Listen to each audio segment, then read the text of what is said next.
Hi, I'm going to cover in this introductory video, I'm going to cover the pile driving log overview. I'm going to have a sequence of other short videos to cover in detail all the important parts of the log. But what we have here in this series of videos is instructions and illustrations of how to fill this pile driving log.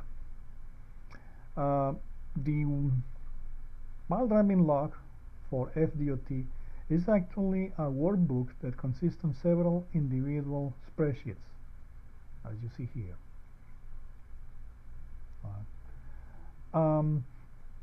The first page is just a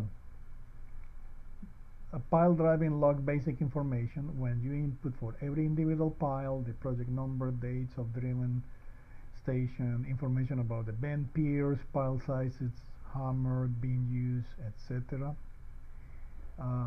We do have something that could help the final estimates people later on to compute quantities and give a summary of what it was done during in the driving of this pile.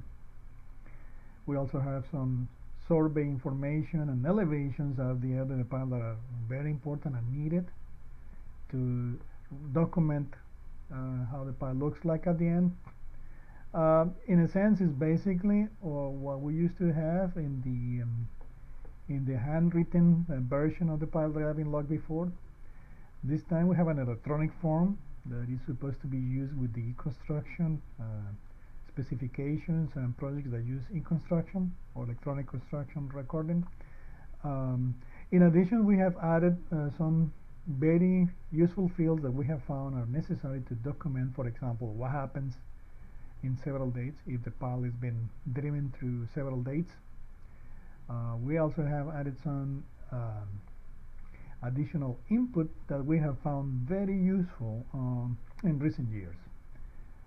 On these pages 2, 3, and 4, there are basically the tables that we use to record depths and blows per foot with the respective stroke throughout the depth of the pile or the depth of the driving.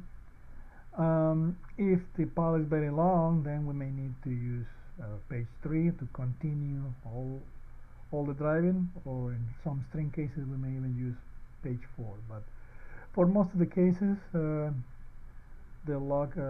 page 2 should be enough. You do have also another page called reference inputs and notes, where we document changes on the reference elevation, which we will use to compute important final elevations. Also, we will be using throughout the driving notes that we create, or some standard notes or default note that we have created for you to use. These notes are going to be referred here as we go through the driving, okay? Or maybe use somewhere here in those areas, which you may be referring those to here. And we have, we got, like 1, 2, 3, 4, 5, 6. We got like 10 or 12, individual or default values of the nodes, plus all these 28 nodes that we can do. There will be also a hidden in your spreadsheet. This will be an additional page available. This is actually going to be hidden when you open the workbook. You won't see this one, but it will be hidden. In other words, which means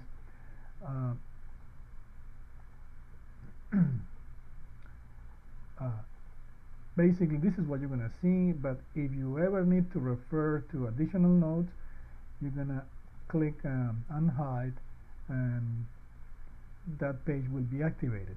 And here you are going to input all the additional nodes.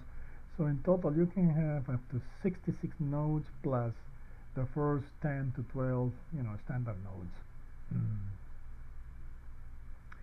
Other pages that are available have to do with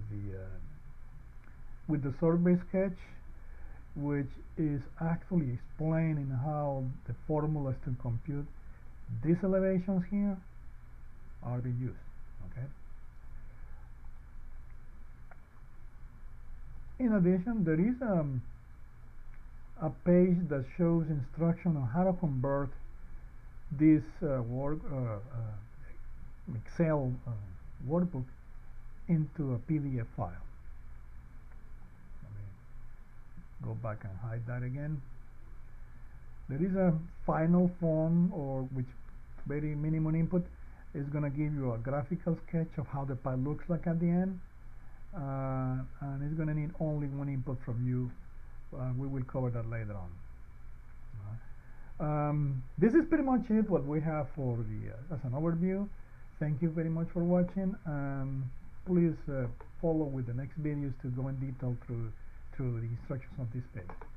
Bye bye. Thank you.